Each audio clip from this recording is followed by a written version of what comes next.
Jamani, nimeoa mke. Nimechinja kuku watatu. Kilichokuja kutokea hapo ndo nimeaga tu mke wangu.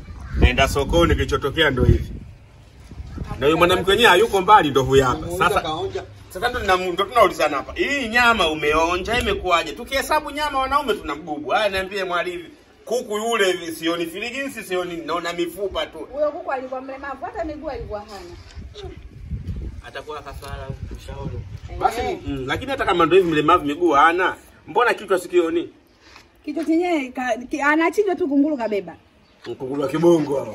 Wanichukua nguo za kike za kiume juzi bwana, nilikuwa sijakupa hiyo. Nimefua nguo zangu nimeanika boxer ile, kunguru hajachukua.